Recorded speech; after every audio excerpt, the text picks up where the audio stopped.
사회성이라는 건 특히 내가 조절할 수 있는 변수가 아니기 때문에 어떤 친구를 만날지 모르기 때문에 언제 상처받을지 우리가 모르잖아요. 예, 상처받는 거는 문제가 아니다. 그러면 그 상처를 받았을 때 아이가 어떻게 그것을 회복할 것이냐.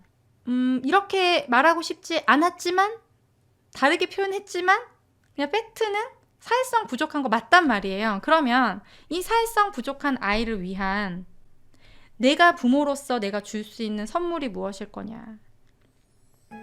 저희 아이 얘기를 좀 해볼게요. 아마 여러 고민들을 갖고 있는 경우에 이제 그냥 종합 세트라고 보시면 될 것 같아요.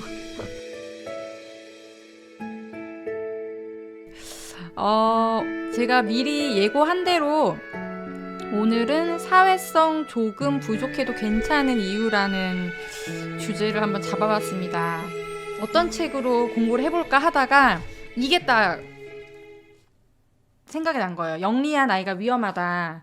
그래서 제가 제 기억에 이 앞에 짜증내는 아이, 실패할 때마다 짜증내는 아이에 대해서 다루고 뒷부분을 안 했다고 생각을 한 거예요. 친구 관계 해야겠어 이러고 봤더니 어머 찾아보니까 제가 친구 관계 영상을 2개나 만들었더라고요. 기억력이 이렇게 없습니다. 네. 그래서 책을 접고 그냥 책 없이 주제를 잡았어요. 그 이유가 뭐냐면 그냥 사실 제가 하고 싶은 얘기가 되게 많거든요. 어떤 이론적인 뭐 배경에 대한 거, 그다음에 뭐 연구 결과에 대한 거 이런 부분들도 있겠지만 제가 끊임없이 고민하고 있는 부분을 그냥 좀 같이 공유하고 싶고 사회성이 높으면 좋겠죠. 그런데 사회성이 높다는 게 과연 무엇이고 우리가 생각하는 그 사회성이 부족하다는 것이 과연 진짜 문제인가? 진짜 사회성이 높다는 건 뭔가 이제 이런 부분들을 함께 좀 다른 관점에서 이야기 나누고 싶어서 주제를 잡았고 제가 이거 영상 올렸는데 기억을 못했다고 했잖아요. 그런 것처럼 지금 제가 우리 아이가 지금 8살이거든요. 딱 이제 학년기에 올라가서 또 3살 때, 4살 때 사회성 고민이 있고 5살, 6살, 7살 다 달라요. 진짜 크게 빵빵빵 터뜨렸거든요. 그리고 딱 8살이 되니까 또 다른 고민들이 생겼고 그런 것들이 이제 조금 이제 안정기에 접어든 상태인데 지금 내가 이 얘기를 하지 않으면 이 감성과 이 어떤 이런 것들이 리얼함이 좀 지나고 나면은 남지 않을 것 같아서 그냥 지금이 그때다 그런 생각으로 이제 주제를 잡고 준비를 해봤습니다. 지금 이렇게 말씀드렸듯이 저는 사회적 이슈가 많은 아이를 키웁니다. 제가 사회성이 부족한 아이를 키웁니다 라고 쓰려고 하다가 사회성 이슈가 많은 아이라는 얘기를 이번에 그 공지를 올리면서 처음으로 제가 사용해본 말이거든요. 사회성이 부족하다라고 얘기하고 싶지 않은 거예요. 그리고 사실은 사회성이 부족하다고 느껴지지 않아요, 최근에는. 예전에는 많이 그런 부분들에서 생각하고 이 아이의 사회성을 어떻게 높여줄 것인가 이런 부분들에서만 고민을 해왔다면 우리 딸이 8살이 되고 커가면서 저도 계속 성장을 하고 많이 상처받고 많이 이제 현타 오고 그러면서 이따가도 얘기를 하겠지만 이제 그런 걸 겪으면서 좀 많이 유연해졌다고 해야 될까? 그 사회성을 보는 그 관점이 굉장히 넓어졌다고 해야 될까요? 그리고 현장에서도 사회성으로 고민하는 부모님들을 많이 만나면서 단순히 친구가 많다 적다의 이야기로 사회성을 얘기하기는 힘들다. 이게 뭐 이론적으로 들어가도 그렇습니다. 사회성에 대한 그 하위 요소들을 보면은 또래 관계는 하나의 그냥 부분적인 요소인 거고 아이들의 생활 자체가 놀이가 삶 자체이고 그 놀이 속은 놀이라는 것이 관계 안에서 이루어지는 놀이들이 대부분이기 때문에 또래 관계가 굉장히 중요한 척도이긴 하지만 그거 하나로만 평가하기에는 미흡한 부분이 있고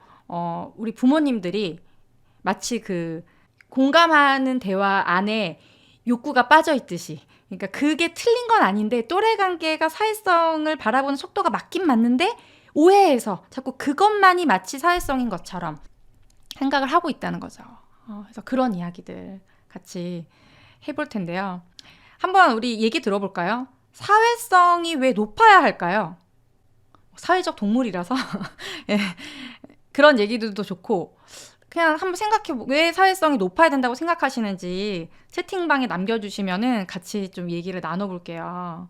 제가 생각했을 때는 이제 관계를 떠나서 인간이 살아갈 수 없기 때문에 관계가 원만하지 못하면 다른 부분에 이제 정서적으로도 아이들이 영향을 미치고 뭔가 사회생활을 해나가는데도 어려움이 있기 때문에 이제 중요한 능력이다라고 얘기를 했어요. 아, 살기 편하다.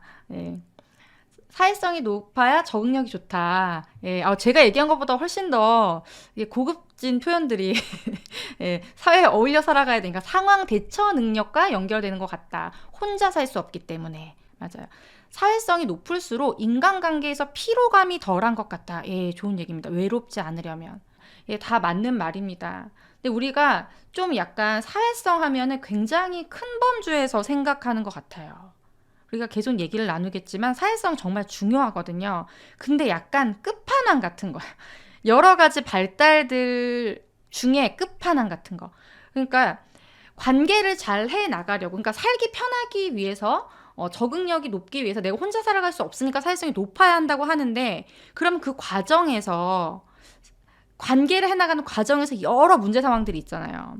그 안에는 내 감정을 좀 숨기기도 해야 되고, 그러니까 정서를 조절하기도 해야 되고, 정서를 조절하려면 상대방의 감정을 내가 인식도 해야 되고, 때로는 공감도 해야 되고, 공감이 안 되더라도 나의 이득을 위해서 좀 조절하기도 해야 되고, 그리고 내가 지금 뭘 원하는지 확실하게 알아야 되는 그 자기 이해적인 부분들도 있어야 되는 거고, 그러면 사회성이 높기 위해서는 그 밑에 갖춰야 될 부분들이 굉장히 많단 말이에요. 단순히 친구랑 친밀감이 높고 많은 친구들이랑 즐겁게 지내고 이런 부분들이 아니라 그 안에는 굉장히 높은 기술들이 능력들이 필요하다는 거죠. 그런데 우리가 그런 부분들을 생각하기보다는 그냥 어머 쟤 나중에 어떡하지? 친구 관계에서 뭐 따돌림 당하면 어떡하지? 사회생활 어떻게 하려고 그러지? 이런 좀 막연한 생각들을 우리가 많이 하고 있습니다. 사회성이 좋아야 스스로 해결 능력도 좋아진다. 맞아요. 지금 어떤 그런 감을 잡고 있어요. 그러면 한번 생각해 보는 거예요. 사회성 높은 아이들은 그러면 어떤 모습일까요? 사회성이 높은 아이들은 감정 조절을 잘하는 아이일 것 같다. 네, 타인에게 잘 다가가고 또래와 빨리 친해지는 것 같다. 인사 잘하는 아이, 상대의 감정을 잘 알아차린다. 나에 대한 신뢰감이 높은 아이, 자기 의견을 잘 말하는 거, 변화에 민감한 거, 친구들을 두루두루 좋아하는, 예, 자기의 가치를 아는 아이, 좋은 얘기들이 많이 나오고 있습니다. 맞아요. 이런 것들이 사회성이 높은 아이들의 이제 특징이죠. 그리고 특히 이제 사회성에서 대표적으로 우리가 얘기를 하는 게 특히 영유아기, 학령기 아이들은 또래 관계에서 얘기를 하잖아요. 그래서 친구 관계에서 아이가 자기 표현을 어떻게 하는지, 그 놀이를 뭐 주도하는지, 리더십이 있는지, 문제 상황에서 아이가 유연하게 대처하는지, 이제 이런 부분들을 보고 우리가 사회성을 판단하고 실제로 이제 연구를 할 때에도 그 하위 요소들을 보면은 뭐 또래 유능성이라든지 또래 간의 주도성, 친밀감 이제 이런 부분들을 사회성의 하위 영역으로 보고 이런 점수들을 이제 합산해서 뭐 척도마다 조금씩 다르긴 하지만 사회성의 영역으로 보는 경우들이 많이 있죠. 네. 그러면 한번 우리가 아이들의 관계 말고 우리 성인의 관점에서 한번 생각해 보는 거예요. 회사에서 사회성이 높은 사람은 어떤 사람일까? 회식에서 이렇게 분위기를 주도하고 잘 그런 사람들과 잘 친밀하게 하면서 이거 이끌어가는 사람을 우리가 사회성이 좋다고 할까? 아니면 이제 그런 부분들은 좀 이렇게 나서거나 이렇게 주도적이거나 이런 리더십이 어떤 그런 이렇게 주도적으로 앞으로서 나서는 이런 리더십은 좀 없어 보이는데 눈치가 빠른 사람들도 있잖아요. 저 사람이 뭘 원하는지 빨리 알아채고 거기에 맞춰서 뭐 일 처리를 한다든지 문제 해결을 해나가는 사람, 갈등이 생겼을 때도 그런 것을 수월하게 잘 해결하는 사람들도 있잖아요. 그렇죠? 후자의 경우도 사회생활 잘한다. 그러니까 사회성이 높다라기보다 사회생활 잘한다. 어떤 사람 보고 사회생활 잘한다고 하나요? 그리고 그 사회생활을 잘한다는 것의 의미가 뭘까요? 사회생활 잘한다. 단순히 즐겁게 모든 사람들과 잘 어울린다는 의미보다는 저 사람 사회생활 잘해? 자기한테 알맞게 이런 상황들을 잘 조절하고 그 상황에 맞게 그쵸? 행동하고 그것으로 인해서 누구에게 이득이 있다. 그 자신에게 이득이 있는 그런 행동들을 할 때 우리가 사회생활 잘한다. 농담으로 얘기를 하기도 하고 실제로 그렇게 우리가 이야기를 하죠. 그러니까 진짜 그 상황에 맞게 치고 빠지는 그런 능력, 그리고 어떤 그 상황을 판단하는 능력, 사람들의 감정도 잘 읽고 그때 내가 어떻게 행동해야 되는지 하는 그런 능력들도 다 해당이 되는 것 같아요. 예. 공감 능력, 사람들을 편하게 해주는 사람, 포커페이스가 강한 사람. 예. 김미애 님이 사회생활로 관점을 바꾸니까 생각이 좀 달라진다고 했어요. 예. 어른과 어린이는 또 다르다고 이야기도 했습니다.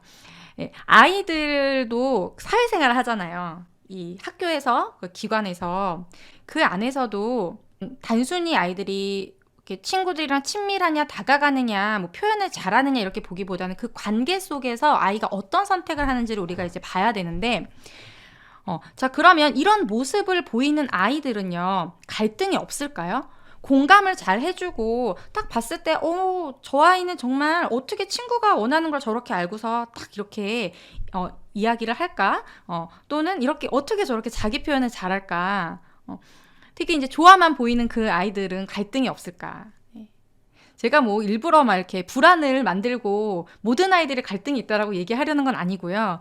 우리가 봤을 때 좀 아이들이 긍정적이고 친구 사이에서 인기 많고 이제 일단 진짜 사회성이 좋아 보이는 그런 아이들 있잖아요. 문제 해결력도 뛰어나고. 이 아이들은 그래도 갈등은 없진 않지만 갈등이 있어도 금방 잘 회복하거나 다른 선택을 하면서 그 문제를 빨리 해결하죠. 그런데 단순히 그 모습만 가지고 이 아이의 갈등이 없을까라고 판단하기에는 무리가 있다는 거예요.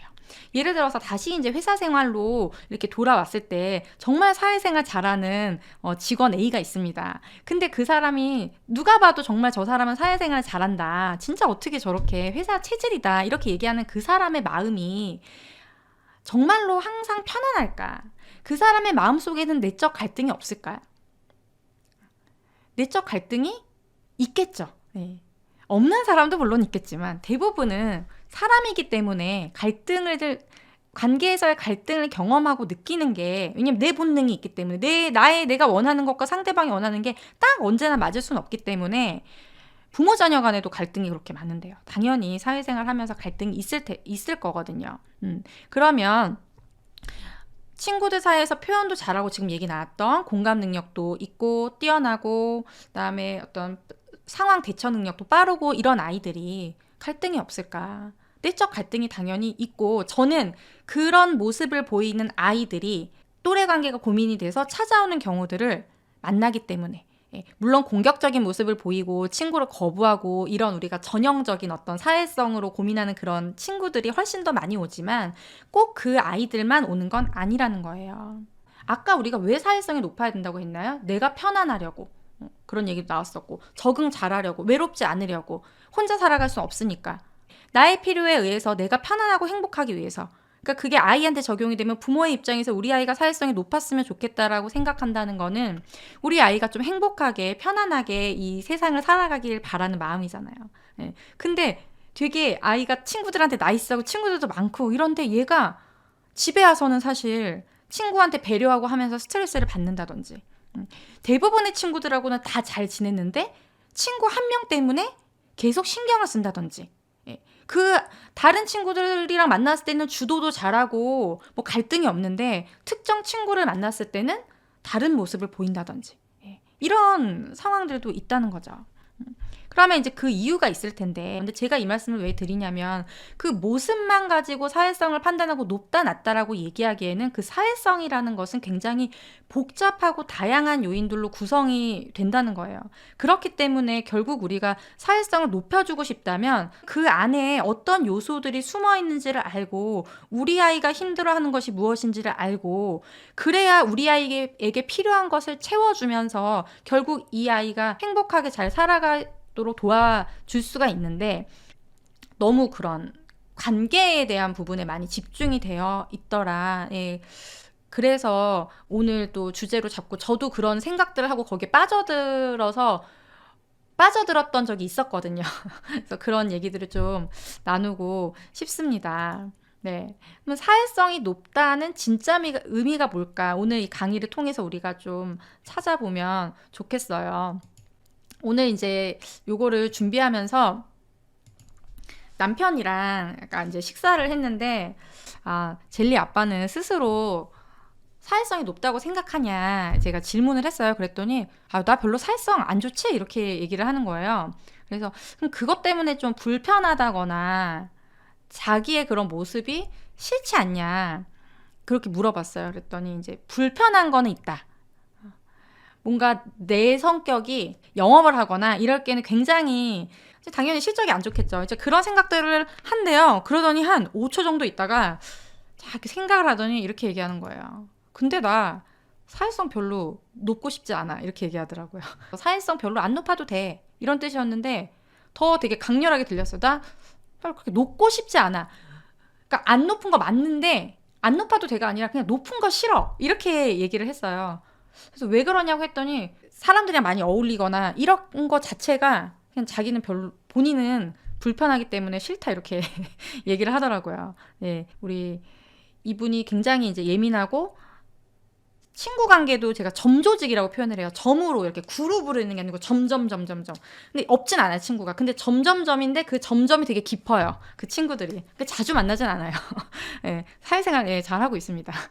여기서 얘기하고 싶은 거는 아이들 각각의 이제 다 그 친구 관계라든지 그 사람과의 관계에 대해서 선호하는 부분들이 있는데 그것을 무시하지 않는 게 가장 중요한 것 같아요. 이제 우리 남편은 항상 일관되게 이렇게 이야기를 하거든요. 그래서 제 아이를 제가 이해하는 데도 도움이 많이 됐지만 한때는 또 되게 원망하기도 했어요. 왜냐하면 이게 문제가 좀 심각한가 우리 애가 이렇게 좀 느꼈던 순간도 있었거든요. 그럴 때 한 번 이제 빵 하고서 뭔가 충격적인 사건이 오니까 막 다 원망하고 싶은 거예요. 남편이 자기가 외롭지 않다고 자기가 괜찮다고 해서 우리가 아이에게 이렇게 아무것도 안 해도 되냐, 우리가 부부 동반 모임을 우리가 한 번이라도 한 적이 있냐 이러면서 막 진짜 대판 부부싸움까지 가고 막 그랬던 적이 있었거든요. 하지만 그래도 긍정적인 부분이 더 많았던 것 같아요. 그 사회적 관계라는 거, 이제 사회성이라는 건 사회적 관계 속에서 나타나는 모습이잖아요. 그런데 이 사회 안에 결국에 가장 작은 체계가 뭐예요? 나죠, 나. 내가 그것이 불편한데 그것을 인정받지 못한 상태에서 타인과의 관계를 잘할 수 있을까? 나의 감정을 모르는 상태에서 타인의 감정을 이해할 수 없습니다. 제가 이거 예전에 몇 년 전에 라이브에서도 그 정서 조절에 대한 이야기를 하면서 정서 조절의 단계가 자기 이제 감정을 표현하는 거는 본능적으로 이제 표현을 해보고 많이 표현해보고 그걸 통해서 나에 대한 그런 내가 어떨 때 이런 감정이든지를 이해한 상태에서 타인의 감정을 공감하고 이해할 수 있고 그 결국에는 나와 타인의 감정을 이해하는 이런 단계를 거쳐서 정서 조절을 할 수 있는 그 높은 수준의 단계로 나아간다고 말씀을 드렸어요. 내가 없는 상태에서 사회성이 높아질 수는 없는 거죠. 그러면 나라는 건 다 다르잖아요. 우리가 기질들이. 어떤 관계에서 욕구가 다 다르단 말이에요. 어떤 사람은 무대에 올라가는 게 너무너무 싫은 사람이 있고 어떤 사람은 무대에 너무너무 올라가고 싶은 사람이 있고 어떤 사람은 누가 말하지 않아도 나 스스로 아무도 원하지 않은데 자기 스스로 올라가는 사람이 있고 어떤 사람은 손을 잡아서 끌어줄 때까지 못 일어나는 사람이 있어요. 네. 다 다르다는 거죠. 그래서 우리 아이가 어떤 그 사회적 관계에서 무엇을 원하고 있는지를 우리가 파악하는 게 먼저인데 아이가 일단 친구 관계에서 어려움을 느끼면 우리 부모님들이 이런 얘기를 많이 하죠. 친구한테 네가 말해야 돼, 불편한 거에 대해서 이렇게 하거나 또는 뭐 이런 아이들 있잖아요. 친구를 원하는데 나는 좋아서 다가가는데 친구가 거부하면 뭐 때리는 아이도 있고 상처받는 아이도 있고 아니면 친구가 좋아하든지 말든지 내가 좋아하니까 계속 그냥 그 아이를 똑같이 따라한다든지 그 아이를 따라다닌다든지 뭐 공격적인 모습을 보이거나 상처받거나 이러진 않는데 계속 이제 상대방 측에서 연락이 오는 거죠. 얘 때문에 불편하다 뭐 이런 식으로. 그래서 그런 경우들도 있을 수 있고 다 다른데 그냥 그때마다 친구한테 그렇게 하면 안 돼 라든지 너가 친구한테 장난감 뺏겼을 때는 너가 얘기해야 돼 이런 얘기들이 아이가 뭘 원하는지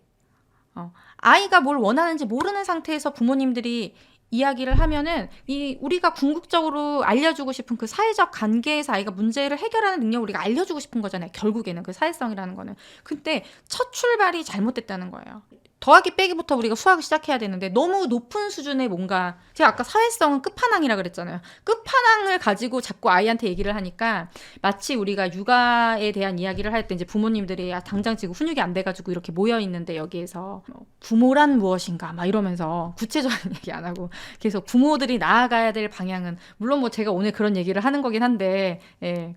또 훈육 수업은 다르죠. 이렇게 제가 이제 동영상 올린 건 막 구체적인 막 이런 것들 하잖아요. 그러니까 그런 거를 지금 당장 아이는 당장 원한단 말이에요. 내일 학교 가가지고 친구 때문에 상처받을 것 같고 또 갈등이 생길 텐데 또 외롭게 혼자 있다 올 텐데 지금 당장에 뭔가가 필요한 거에 대해서 우리가 얘기를 하지 않고 자꾸 큰 틀에서 이 아이가 못하는 것에 대해서 계속 시키고 있는 그런 경우들을 너무너무 많이 만나죠. 그러니까 저도 고민하는 건 똑같아요. 저도 많은 고민이 되는데 이따 이제 제가 그런 3살 때부터 쭉쭉쭉 8살이 올 때까지 크고 작은 사건들과 제가 어떻게 좀 극복을 해왔고 지금 어떻게 하고 있는지 이런 부분도 말씀드릴 텐데 한 가지 그냥 단 한 가지 잘했던 건 뭐냐면은 다 잘한 건 아니지만 그래도 이것만큼은 하지 않으려고 했던 게 아이가 못하는 것에 대해서는 확실히 처음부터 포기를 했고 내려놨어요. 남편이 이야기를 한 부분도 있었고 저도 이제 많은 부모님들을 만나고 아이들을 만나다 보니까 그 기질을 존중해야 된다는 거 내가 어려운 기질을 나에게 딱 그 아이가 찾아왔지만 그래서 정말 키우기 힘들었거든요. 지금도 힘들고 근데 갑자기 눈물이 나려고 그래. 아무튼 근데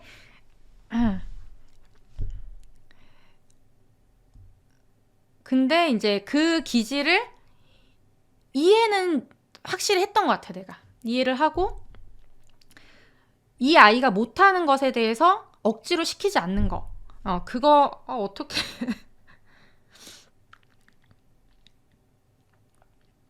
별로 그렇게 지금 슬픈 얘기가 아닌데 갑자기 뭐 그렇게 힘들지 않아요.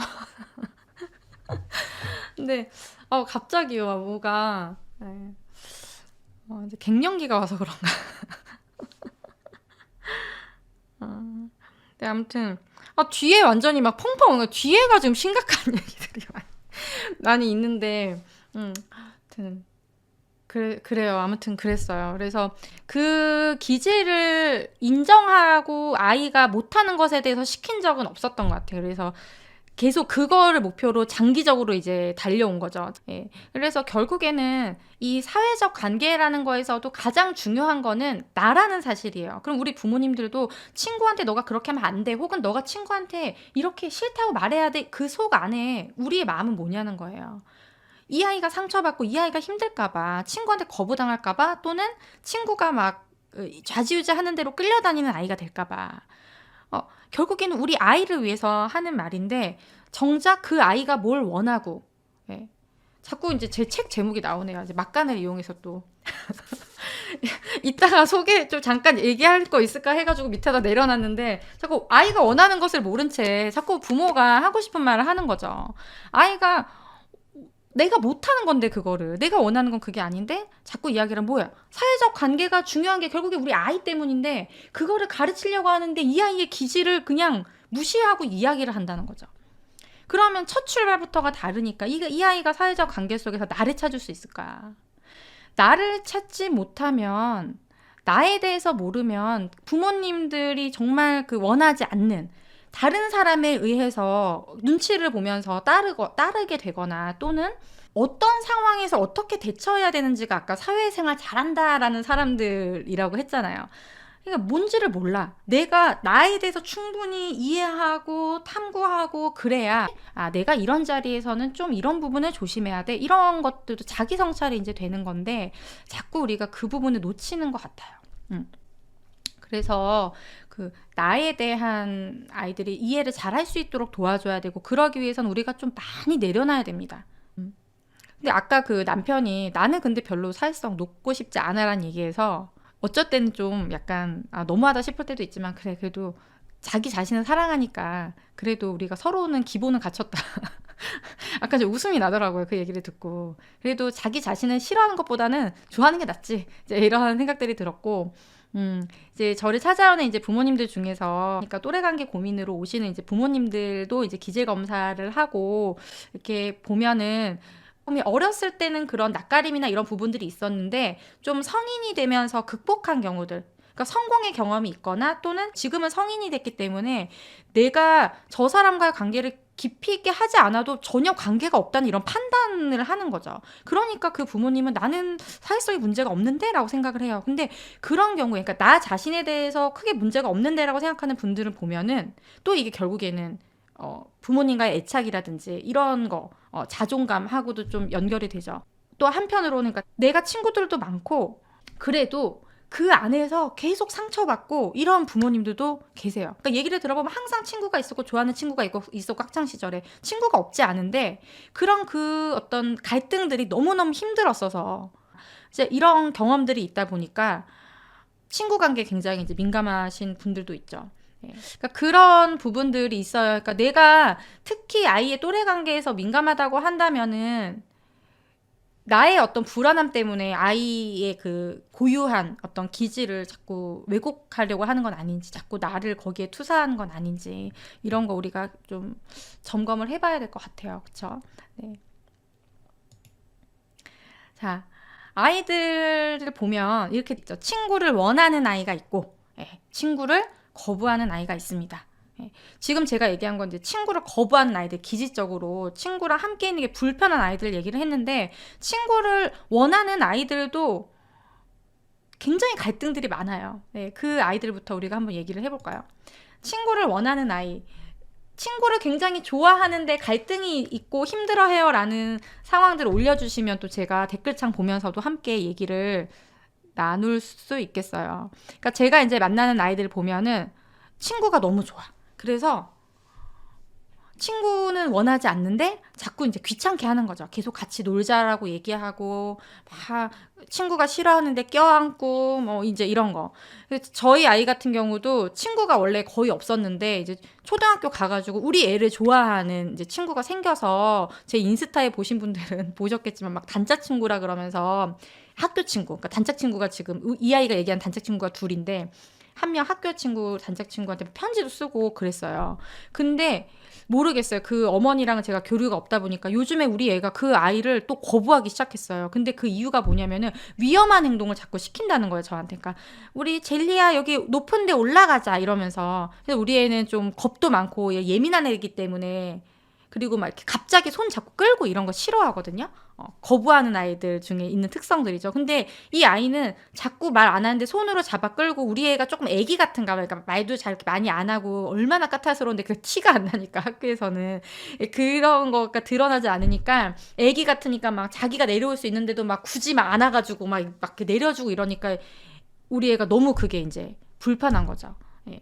근데 이런 경우들이 실제로 그렇게 친구한테 다가가는데 친구가 좋아하는지 아닌지 이런 것들이 좀 파악이 안 돼서 오는 경우들이 있어요. 그러니까 얘네들이 가서 엄마한테 얘기해서 나 누구 때문에 불편해, 뭐 얘가 그냥 얘는 안아준 건데 때렸어 이러면서 오해를 사가지고 오는 경우들도 있고, 그 다음에 이런 경우도 있죠. 한 친구만 특정 아이들 좋아하는, 한 친구만 좋아하니까 다른 애들이랑 놀아도 됐는데 얘랑만 놀고 싶은 거예요.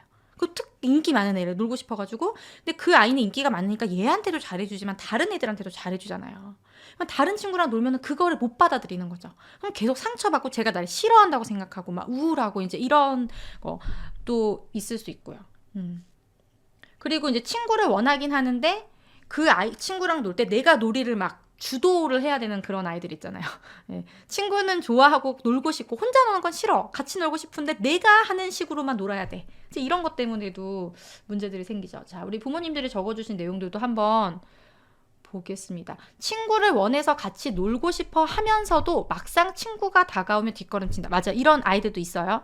이건 이제 두 가지가 복합적인 거고, 저희 아이 같은 경우에는 거부하는 쪽에서 지금은 친구를 원하는 쪽으로 바뀌었어요. 근데 이게 친구에 따라서 이제 편식하듯이 친구도 편식을 하는 거죠. 내가 놀이하고 싶은 친구와 거부하고 싶은 친구가 이제 공존하기도 하고 좀 이런 경우인데 좀 비슷한 것들 두 가지가 섞여 있죠. 이것도 이제 우리가 얘기할 거예요.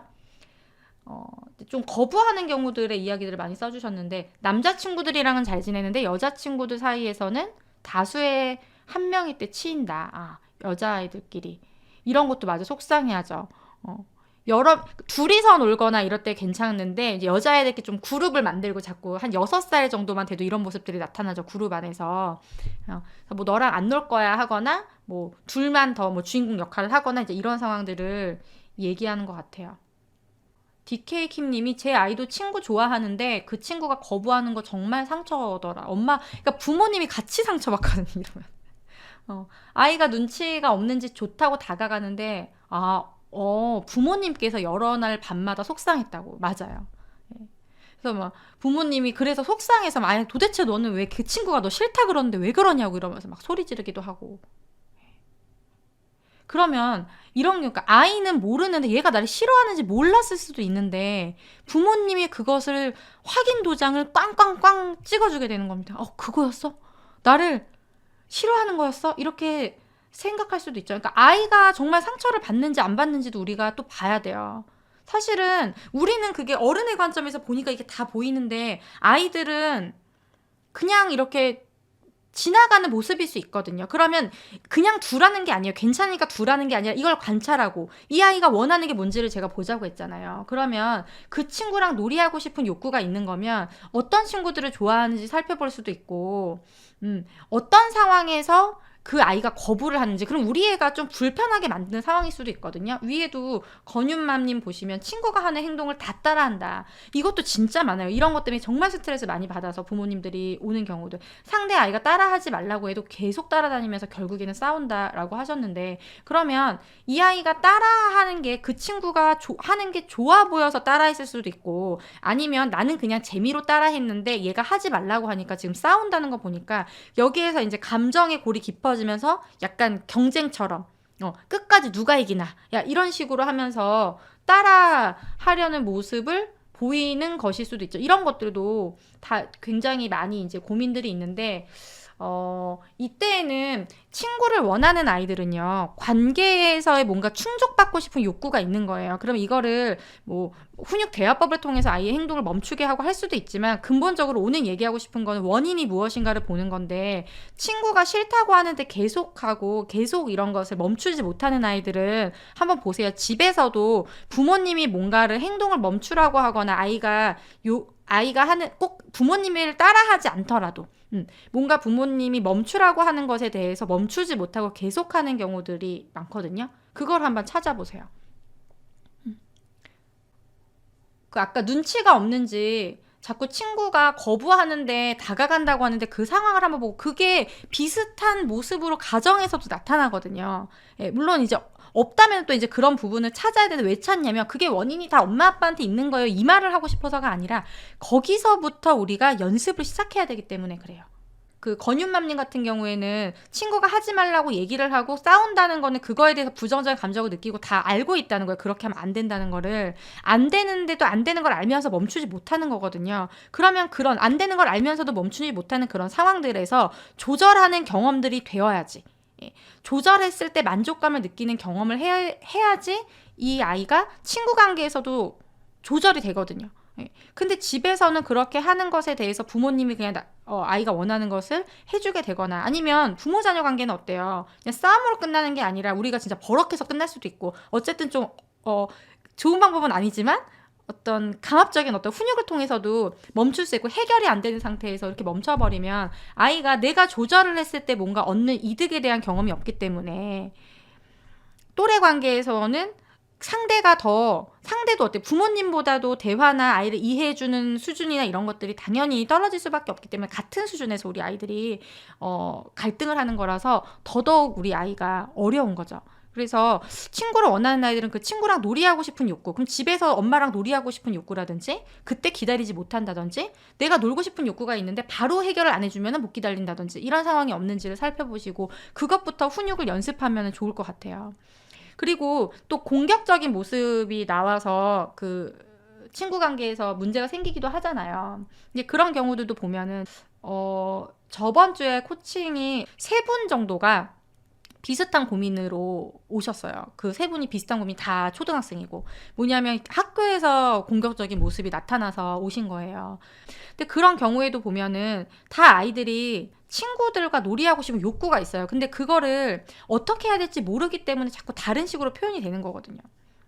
그러면 어떤 상황에서 이 아이가 그런 모습을 보이는가? 친구의 물건이 궁금할 때일 수도 있고, 아니면은 친구보다 내가 게임에서 이기고 싶을 때 항상 갈등이 일어나는 아이들도 있잖아요. 친구랑 놀이는 하고 싶은데. 그래서 게임을 좋아하는데 게임할 때마다 지면은 막 짜증내고 화내는 이런 아이들이면 그런 것부터 우리가 시작을 해야 된다는 거죠. 그래서 원하는 아이들의 욕구가 무엇인가, 그리고 이제 부모님들이 친구랑 자꾸 갈등이 생기면 그 친구를 그냥 안 만나게 하는 방법들을 생각을 하시는데, 물론 그 친구를 만나서 더 갈등을 하게 만들 필요는 없어요. 근데 가능하다면 그 친구랑의 성공의 경험을 만들어주는 것도 필요하고, 그게 안 된다 그러면은 친구를 아예 안 만나고 놀이터 안 나가고 하는 것이 아니라, 이 아이가 어떤 상황에서 불편한지를 알면은 그 상황을 불편하게 하지 않는 친구도 있거든요, 분명히. 또는 시간을 짧게 만나면 돼. 어쨌든 성공의 경험이 필요한 거니까 이 아이의 그 욕구를 충족시켜줘야 됩니다. 친구의 욕구를요. 그리고 그 친구의 욕구가 대부분은 초등학교 이제 7세 이상, 그다음에 학년기 아이들은 진짜 그게 친구의 욕구인 경우가 많아요. 예, 발달적으로 우정의 개념도 이제 8살 정도에 우리가 형성된다라고 이야기를 하고, 그 전에는 친구 관계를 이제 연습하는 거지만 친구보다는 누구예요? 부모님입니다. 그러다가 이제 학년기에 가면서 부모님 여전히 우리가 사랑하는 존재지만 또래 관계에 대한 욕구가 점점 커지다 보니까 이제 좀 그런 양상이 달라지는데, 5살, 6살, 그 7세 이하의 영유아기 아이들이 친구한테 너무 집착하고 친구한테 상처받고 이런 게 만약에 크다고 한다면, 그거는 부모님과의 관계에서 욕구가 충분히 채워지지 않는 경우들이에요. 많아요, 그런 경우가. 물론 학년기 아이들도 그렇습니다. 부모님과의 욕구가 충분히 채워지지 않을 때 친구 관계에서 당연히 갈등은 다 누구나 경험하지만, 거기에서 많이 빠져나오지 못하고 다른 생활에까지 이제 영향을 받고, 이런 경우는 그 부모 자녀 관계가 영향을 미치기 때문에, 왜냐면 또래 관계는 우리가 직접 가서 매번 해결해 주기가 힘들잖아요. 그럼 내가 지금 뭘 해줘야 될까라고 했을 때 가장 우리가 쉽게 할 수 있는 것은 아이와의 관계를 돌아보고, 그 아이의 를 존중해 주는 거, 기질을 존중해 주는 게 결국엔 뭐예요? 제 예전에 그 책 출간하면서 라이브 올렸었던 것 중에 자존감에 대한 영상이 있어요. 제가 이거 올리면서 링크 걸어 드릴게요. 그게 결국에는 그 관계에 대한 것들이 충족이 되면서 나에 대해서 이해하면서 상처받더라도 금방 회복할 수 있는 그 탄력성이 생기는 거죠.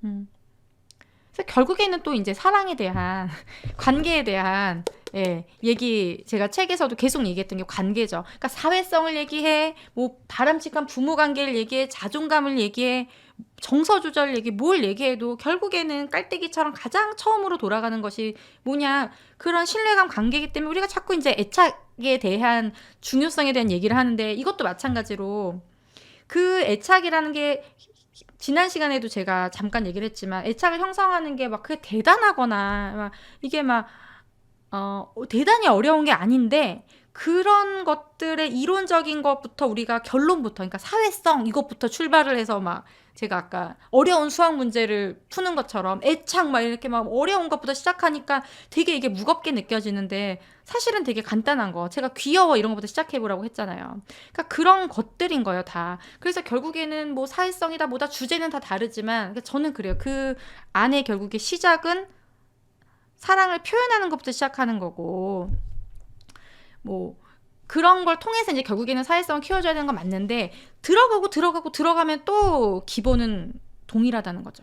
그래서 친구를 원하는 아이가 실제로 친구 관계에서 기술이 이제 부족한 경우들도 있고, 그거는 기술이 부족하면은 가정 안에서 비슷한 모습들을 찾아서 우리가 훈육으로서 좀 연습하는 부분이 필요하고, 또 근본적으로 이 아이가 너무 친구 관계에 영향을 많이 받고 거기에서 잘 빠져나오지 못한다고 하면은 관계를 돌아보면서 상처받더라도 이것을 회복할 수 있는 곳이 있으면 되거든요. 근데 그 회복할 수 있는 곳이 없는 거예요.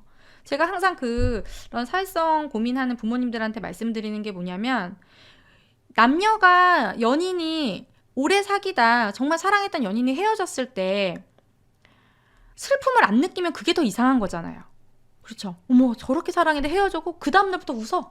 전혀 뭐 아무 일도 없었던 것처럼 행동하면 그게 더, 어머, 저 사람 이상한 거 아니야? 우리 그러잖아요. 그러지 않을까요? 네.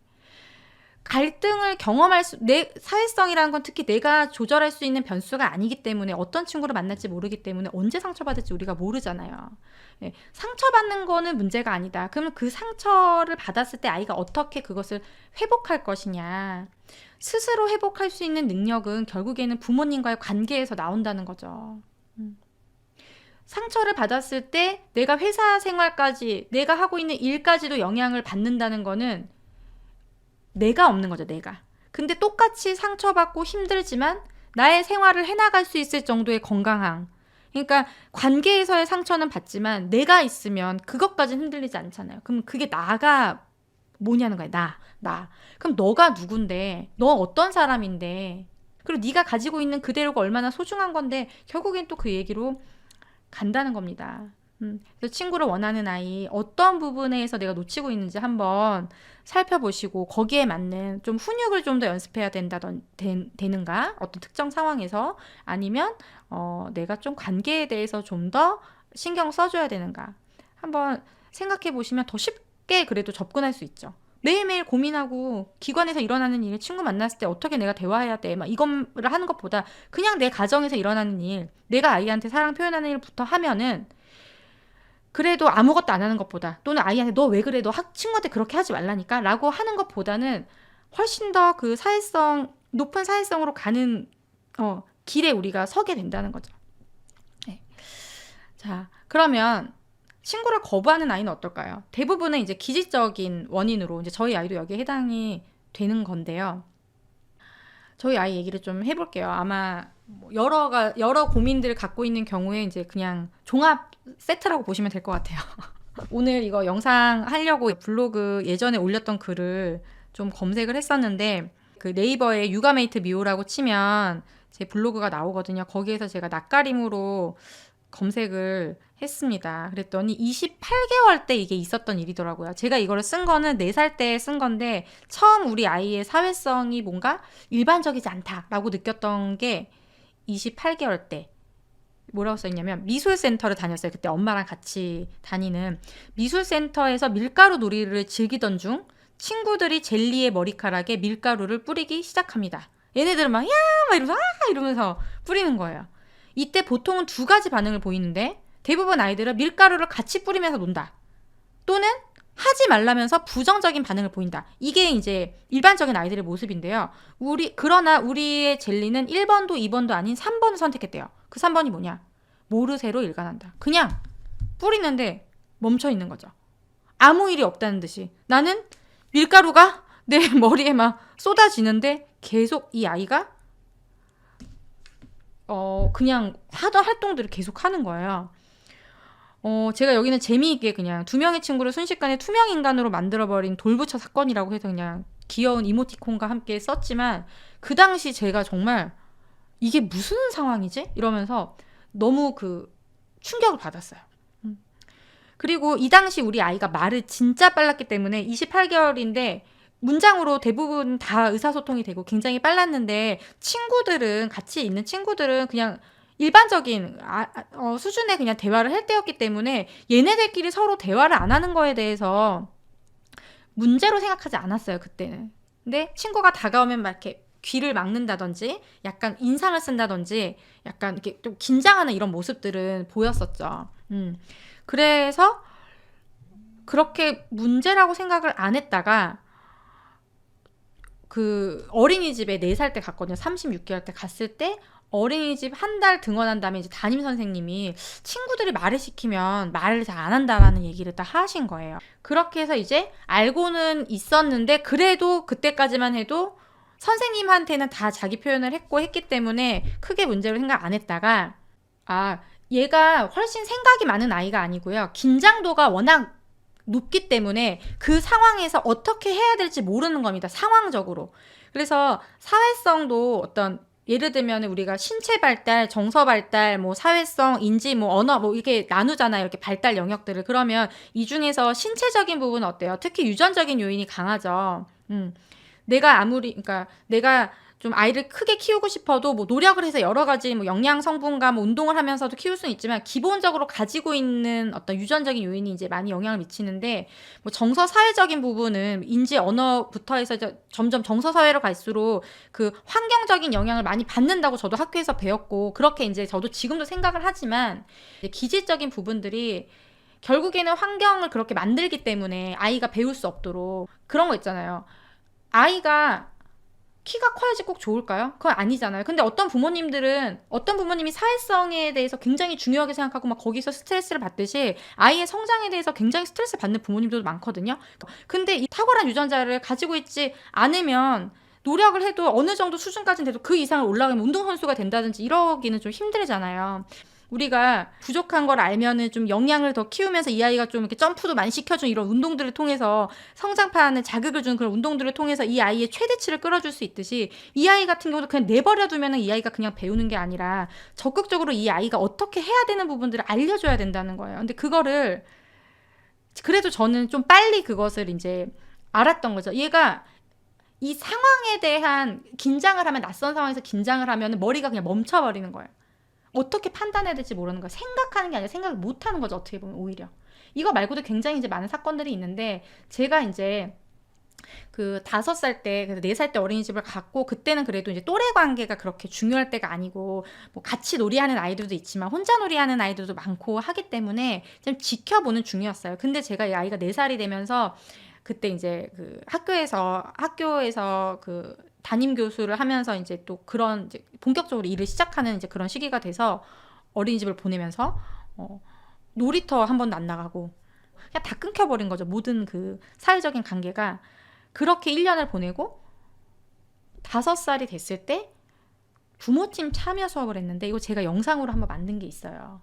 진짜 아직도 잊을 수가 없어요. 시장 놀이를 하는데 아이들이 막 이거 사세요 이런데 어떤 텐트 안에 친구 관계에서 불편해하는 거 아니까 나는 또 이제 이날이 기회다. 내가 전문가로서 뭔가 우리 아이에게 개입해서 친구 관계를 만들어줘야지 막 이런 생각으로 가가지고 친구한테 얘들아 이러면서 막 이제 말을 시키면 근데 얘가 아무것도 안 하는 거라서 이렇게 1,000원짜리 가짜 종이를 돈을 이렇게 주면서 우리 딸한테 젤리야 이거 내 거 살 사람 이렇게 해봐 이렇게 얘기를 했어요. 얘는 나랑은 소통이 굉장히 잘 되고 제가 얘기하는 거를 그때는 말을 엄청 잘 들었거든요. 그러니까 해봐. 그러니까 얘가 그걸 하긴 했어.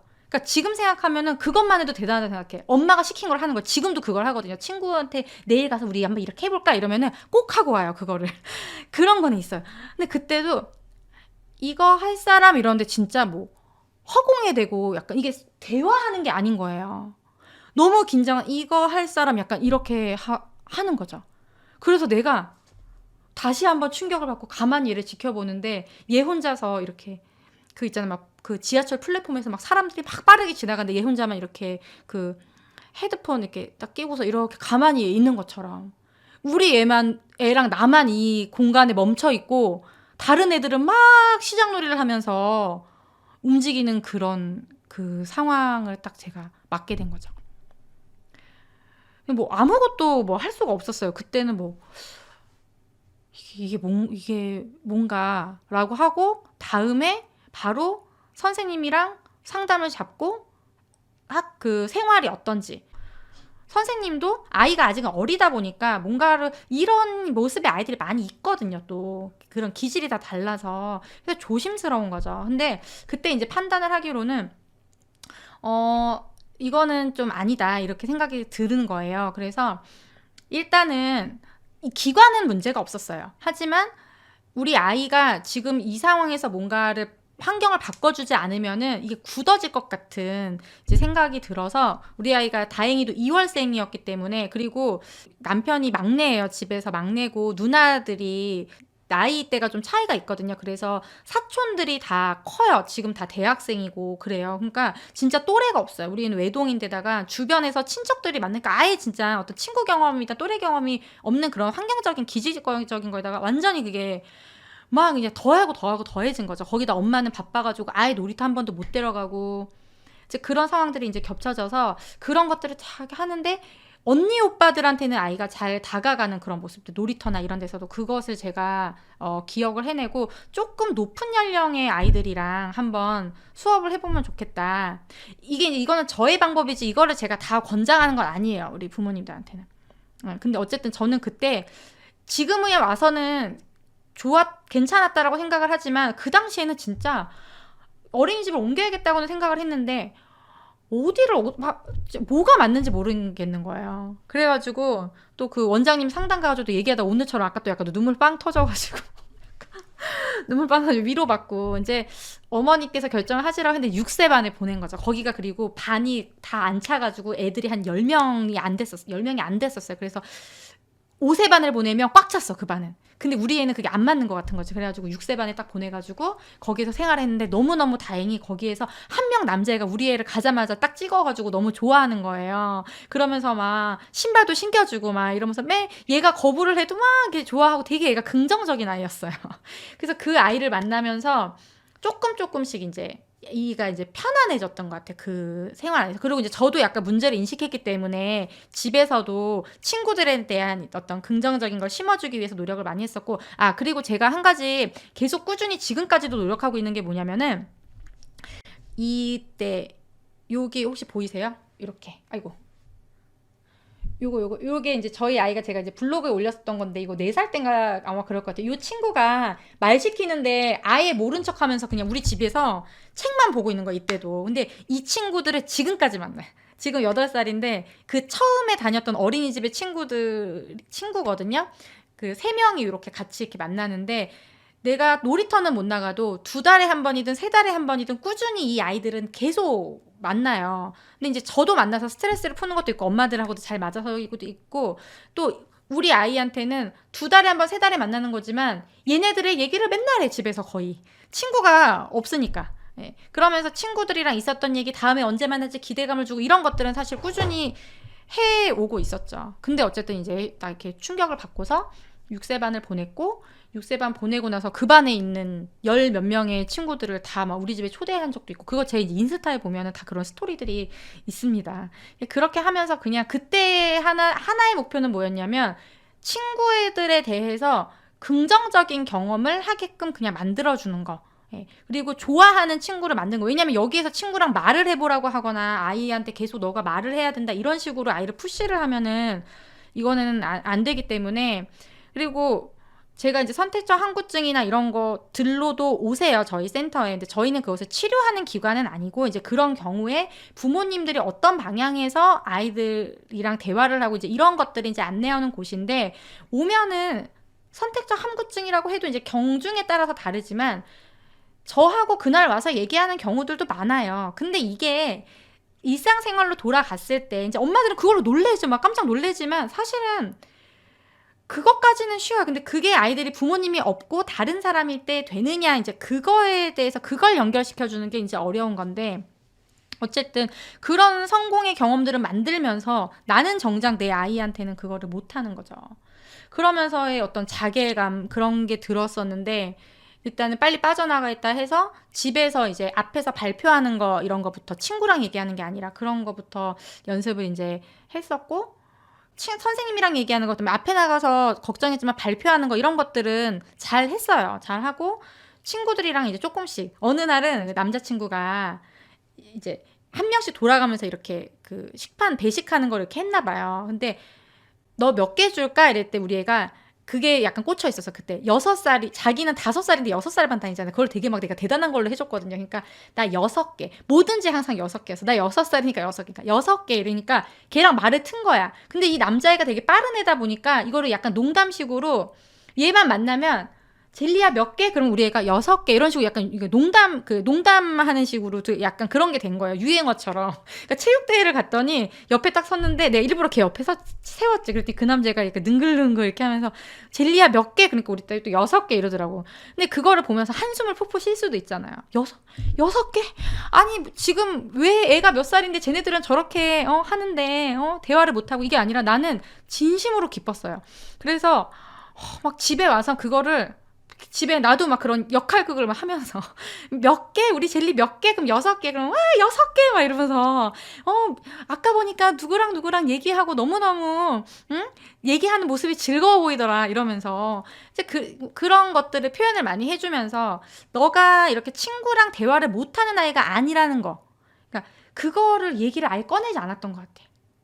그 훗말 수업 들으신 분들은 아시겠지만 제가 긍정은육에서 생각의 틀 바꾸기 위해서 이 부분을 굉장히 중요하게 얘기하잖아요. 아이가 그 자체를 인식하지 않게 만드는 거, 더 나아가서 새로운 생각을 인위적으로 만들어주는 거, 이게 이제 행동의 변화를 일으키는 중요한 요소라는 거, 가장 중요한 요소라는 거를 너무나 저는 그 당시에도 코칭을 계속 하고 있는 상태고 많은 부모님 만났을 때 알고 있기 때문에 내가 지금 당장 뭔가를 못하지만 장기적으로 봤을 때 내가 이것만이라도 내가 하자라는 생각으로 계속 그 아이가 친구들이랑 되게 잘 지내고 있고 지금 대화도 잘 하고 있고 그런 부분에 있어서 조금이라도 사실이 발견되면 그거에 대해서 아이랑 이야기를 많이 하려고 했었던 것 같아요. 이때는 그래서 5살 때 6살 반을 다니면서 그래도 나름의 희망적인 어떤 그런 시기를 보냈었던 것 같아요. 그러다가 이제 두둥둥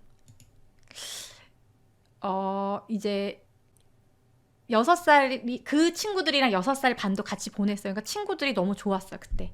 예. 다 이렇게 막 이렇게 갈등하는 친구도 없고 좀 우리 좀 약간 특이하다 이렇게 여자애들은 새침하니까 또 그런 부분들도 있었지만 처음으로 좋아하는 친구도 생겼고 여자친구가 우리 아이가 좋다라고 표현하는. 예. 그래서 그 엄마랑 좀 1대1로 만나보려고 했는데 어머니가 조금 이제 그 친구는 우리 애를 그렇게 좋아하지 않았던 것 같아요. 그래서 1대1 만남은 실패를 했고 그 어머니 좀 미안해 지금도 나 때문에 그런 것 같은데 그 집으로 또 그 반 애들을 또 다 초대를 해가지고 그러니까 1대1로 만나기는 약간 좀 그런 거죠. 근데 이제 다 같이 해가지고 놀이를 하고 이제 그랬던 경험들도 있었고 자 그렇게 해서 6살까지는 잘 보냈어요. 7살 반에서. 그리고 이제 7세 반이 남았잖아요. 이때 어떻게 할 거냐. 얘를 초등학교를 보낼 거냐. 막 이제 그런 고민들을 하다가 그냥 이제 유치원을 보냈어요. 유치원도 여러 곳을 고민을 하다가 보냈는데 코로나가 터졌잖아요. 그러니까 정말 이 암흑의 7세를 보냈던 것 같아요. 거의 수업을 하지 않았고 그 다음에 병설 유치원이었거든요. 그러니까 그걸 병설을 일부러 선택했던 이유가 있었어요. 학교의 어떤 초등학교의 환경에도 좀 익숙해지고 막 이제 이런 거를 생각해서 했는데 오히려 더 선택이 안 좋았던 거죠. 그러니까 정말 이렇게 정석으로 하다 보니까 수업 전혀 하지 않고 그다음에 담임 선생님은 일주일에 한 번만 수업을 하고 항상 가면은 그냥 통합반으로 있으면서 오전 오후가 선생님이 바뀌니까 세 번이 바뀐 거 선생님이. 낯가림도 심하고 이런 아이인데. 그리고 더 큰 문제가 뭐가 발생을 했냐면 얘가 이제 제가 그런 말을 틔우는 거에 있어서 노력을 해서 이제 자신감도 생기고 말을 하기 시작한 거예요. 말을 하기 시작했더니 이제 그동안에는 기관에서 없었던 피드백들이 막 나오기 시작하는 거예요. 그전에는 말을 많이 하지 않고 딱 필요한 말만 하고 발표하고 수업하는데 잘 따라갔기 때문에 문제가 없었는데 말을 하기 시작하니까 뭔가 친구들이랑 동떨어진 얘기를 한다든지 상황에 안 맞는 말을 한다든지 자기가 하고 싶은 얘기를 한다든지 이게 화용 언어라고 하죠. 이런 부분에 있어서 문제가 있으니까 그러니까 저는 이제 선생님들도 이해는 가지만 저도 그 당시에는 되게 약간 많이 좀 기분이 나빴었어요. 상담을 할 때마다 너무 문제관점으로 아이를 보니까 화가 나는 거죠. 아니 내가 우리 애를 제일 잘하는데 우리 애를 잠깐 그 오전에 일주일에 한 번 보고서 어떻게 이렇게 판단을 하는가 이런 거에서 굉장히 예. 그리고 거기에 또 괜히 막 전문가 프레임 막 이런 거 괜히 막 이렇게 해가지고 내가 더 잘 알아 막 이런 거 있잖아요. 그런 이제 막 이렇게 생각을 했던 거죠. 그러면서도 그 개미 지옥에 빠지게 됩니다. 그래서 카페에 막 가입을 해가지고 내가 막 증상 비교하는 거 있잖아요. 막 증상 비교하고 다 이제 우리 아이 같은 그런 생각이 드는 거죠. 근데 그러면서 얘기를 하면서 되게 이제 속상했었는데 왜 또 더 속상하게 됐냐면 아까 우리 만났던 그 친구들 있잖아요. 애기들 얘네들이 이제 7살이 됐을 때 또 이제 한번 만난 거예요. 근데 이 아이들이랑 만날 때도 많은 얘기를 나누지 않았어요. 우리 아이가. 근데 많은 얘기를 나누진 않았었는데 근데 조금씩 얘기를 하기 시작해서 이제 저는 항상 되게 기뻐했었죠. 기뻐하고 막 이렇게 했었는데 딱 그 유치원에서 그 얘기를 듣고서 만남을 딱 가졌는데 대화를 할 때 이게 더 보이기 시작하는 거죠. 이게 뭐냐면은 이게 한번 그게 거기에 딱 꽂히면은 아시죠? 이게 그것만 보이는 거. 왜곡되게 또 보이고. 아, 우리 아이가 표현 언어나 이런 것들은 빨랐지만 이 아이들이 4살, 5살, 6살, 7살 오면서 친구 관계에서 많은 대화를 거치면서 경험적으로 습득한 그 화용 언어는 우리 아이가 따라갈 수 없구나. 예. 이거는 내가 그냥 되게 자만했구나. 그러니까 이 우리 아이를 친구들이랑 말만 하게끔 만들어주면 그 다음부터는 문제가 없을 거다라고 생각했던 그런 어떤 오판인 거죠. 예. 그게 언어라는 것이 경험하면서 그 안에서 배워가는 그 뉘앙스와 그 상황에 대한 대처와 이런 것들이 필요한 건데 그런 부분들을 너무 간과하고 더 자주 만나게 해주고 더 친구를 만들어주고 그런 부분들을 했어야 되는데 제가 그것을 놓쳤다는 그 결정적 시기를 놓쳤다는 그 생각 때문에 걱정이 갑자기 확 되면서 그날 집에 와가지고요. 진짜 그러면 안 되는데 제가 아까도 엄마들이 얘기하면 아이가 더 자기에 대해서 인식하게 되고 제가 지금까지 지켜왔던 게 아이가 그런 부분에 대해서 인식하지 않고 잘하고 있다고 생각하게끔 만들어주는 거 하나라고 했잖아요. 근데 그날 아이를 또 눈물 나게 내가 이때는 눈물이 날 줄 알았어. 내가 이 얘기하는. 내가 그날 우리 애를 안고서 엄청 울었어요. 집에서.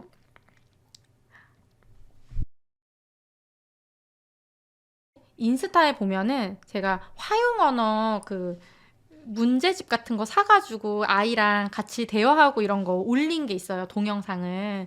그래서 그때 이제 또 다시 내가 뭔가를 해야겠다. 근데 저는 이제 그런 믿음이 있었어요. 우리 애가 선생님이 그렇게 얘기도 했고 그래서 분명히 화용 언어적인 측면에서 그러니까 그 상호작용하는 그 언어에 있어서는 당연히 그 경험이 부족하기 때문에 있지만 우리 애는 언어적인 감각도 있고 어른들이랑 대화할 때는 문제가 없기 때문에 이 부분을 도와주면은 될 거라는 이제 그런 좀 생각이 있고 지금 그러면 어떻게 해줄 것인가 우리 아이에게 필요한 것이 무엇인가에 좀 집중하려고 했던 것 같아요. 그래서 화용 언어를 그 상황에 대해서 계속 얘기하면서 결국에 이 아이는 가르쳐 줘야 되는구나. 시간이 지나면서 자연스럽게 습득할 거라고 그래도 어느 정도는 생각을 했는데 인정하자. 이거를 그 관계 속에서의 대화나 이런 것들은 내가 일단 경험을 안 만들어줬기 때문에 그런 문제도 확실히 있는 거고 그래서 그런 경험을 지금부터 만들어주고 어쨌든 배우게끔 하자라고 해서 그런 대화들을 계속 이제 했죠. 그런 어떻게 보면 그 언어 치료나 선생님들이 이제 하는 부분들을 제가 이제 할 수 있는 선에서 또 이제 언어 치료의 영역은 또 이제 전문 분야가 또 따로 있는 거니까 이제 그런 거를 좀 참고를 해가지고 아이랑 대화를 하다가 근데 그것도 웃긴 게 많이 하진 않았어요. 이제 얼마 이제 하지 않고 뭔가 화용 언어를 내가 같이 얘기하고 하면서 생각보다 괜찮네. 생각보다 많이 잘 알고 있네. 막 이런 생각이 들면서 또 다시 이전으로 돌아왔던 것 같아. 그래서 친구랑 대화 나누고 좀 더 신경 써주고 좀 더 기술적인 거 알려주고 뭐 친구랑 어떻게 인사하고 놀이할 때 어떻게 말을 걸고 이런 거 제가 그게 이제 그 당시 그 시기 때였던 것 같아요. 이거 영리한 아이가 위험하다 영상 만들면서 제가 아이랑 대화했던 거 그런 상황들 뭐 인사하면은 뭐 치면은 내가 역할극하고 이런 거 그 영상에다 넣어놔 그 같이 나오거든요. 그래서 그때가 아마 그거 했을 때 제가 이거였던 것 같아.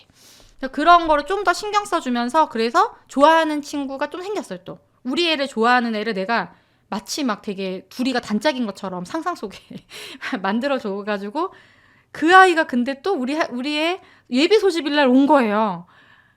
초등학교 같은 초등학교. 그래서 얘가 둘이 대화하는 거 보고 제가 그날 마음을 쓸어내린 거예요.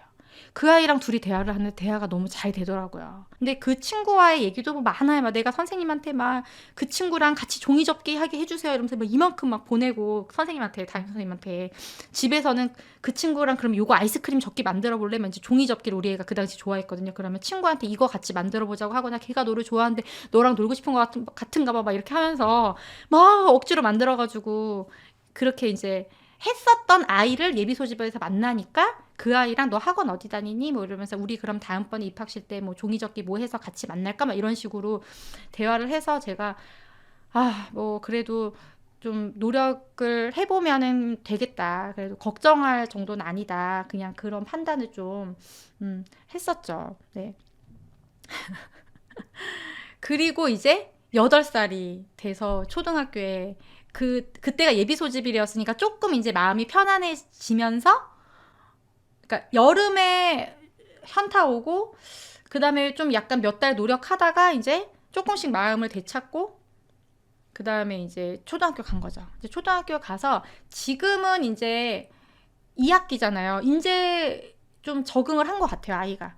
그리고 1학기 때 상담을 할 때는 선생님이 처음에 발표력이 떨어진다 그래가지고 나는 우리 애가 진짜 인지적으로는 고민을 안 하고, 저는 근데 뭐 별로 그렇게 공부를 많이 시키거나 이러지는 않아요.